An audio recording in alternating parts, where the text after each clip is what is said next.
sagot. So, happy birthday sa atin, I guess. And,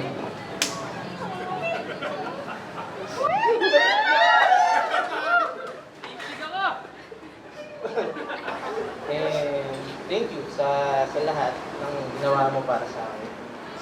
And for 9 years, actually, hindi ko naramdaman na nagkulang ka or nagka-problema tayo ng sobra.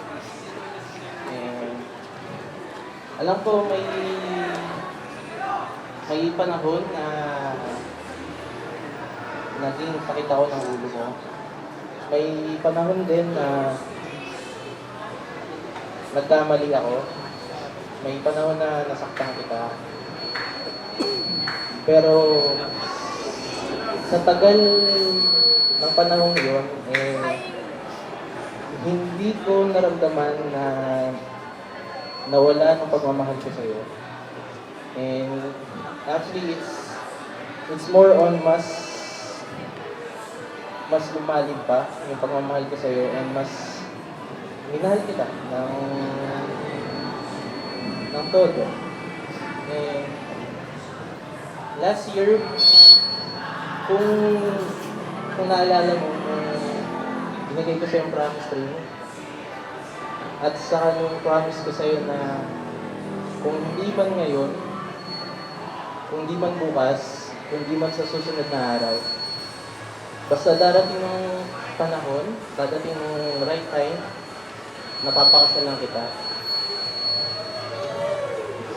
And I guess,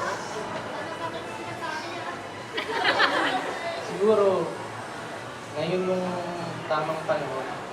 Pag-iinig ka. Dapat nangingin sa'yo.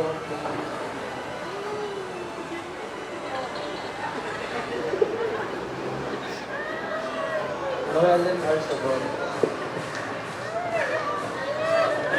Will you marry me?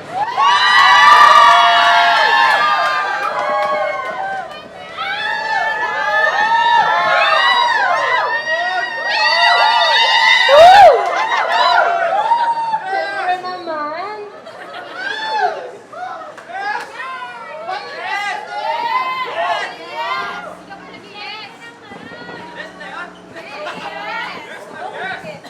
Yes.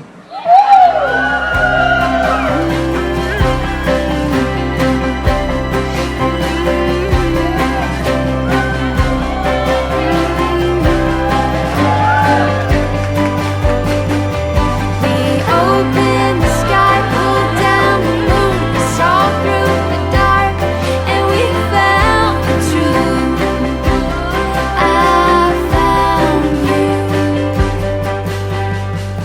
It's always been you, love.